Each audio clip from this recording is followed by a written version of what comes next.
सतनाम साखी। जय झूलेलाल। सिंधी समाचार राजस्थान में तव्हांजो स्वागत है।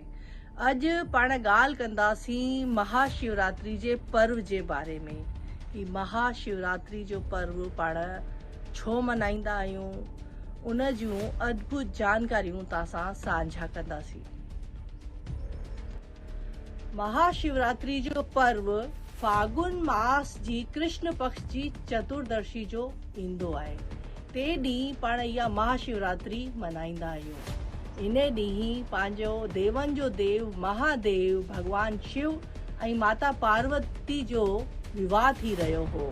इन उपलक्ष्य में पाण महाशिवरात्रि मनाईंदा आहियूं। जीअं पंहिंजी न शादी जी सालगिरह हूंदी आहे, उन ॾींहुं कीअं हिकु अलॻि सो माहौल, अलॻि सो उत्सव घर में हूंदो आहे, त इन्हनि जो देवनि जो महादेवनि जो शादी जो ॾींहुं हूंदो आहे त पूरा हिंदू इन पर्व खे जोरो शोरो सां मनाईंदा आहिनि। इन ॾींहुं को निर्जला उपवास रखंदो आहे, को जल ते रखंदो आहे, को फल ते रखंदो आहे, को महायज्ञ कंदो आहे, को हवन कंदो आहे, त को अभिषेक कंदो आहे। इहा उन जी ख़ुदि जी इच्छा ऐं पंहिंजी इच्छा ते हू उन विर्त खे रखंदा आहिनि।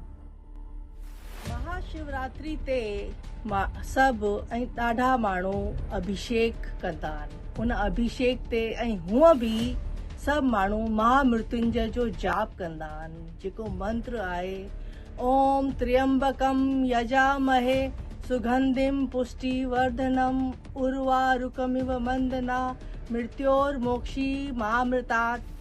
इहो मंत्र जपण सां अकाल मृत्यु ते माण्हू विजय पाए सघे थो, पंहिंजे रोगन खे दूर करे सघे थो, पंहिंजे घर जे पंहिंजा सॼा कष्ट दूर करे सघे थो।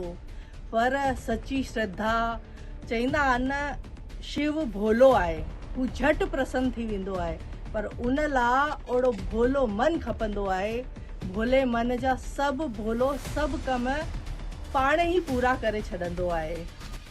महाशिवरात्रि जे ॾींहुं घणेई भेनरूं, घणेई माताऊं, घणेई सुहागिनूं पंहिंजे इन व्रत खे अलॻि अलॻि तरीक़े लाइ कंदियूं आहिनि। घणेई कन्याऊं सुठा वर घर लाइ इन ॾींहुं व्रत ऐं ध्यानु कंदियूं आहिनि कि असांखे वर घर सुठो मिले। घणेई सुहागिनियूं पंहिंजे पति लाइ, उन जी दीर्घायु लाइ इन विर्त खे रखंदियूं आहिनि। ऐं घणेई माताऊं पंहिंजे परिवार लाइ, सुख शांति लाइ इन लाइ विर्त ऐं जप तप कंदियूं आहिनि।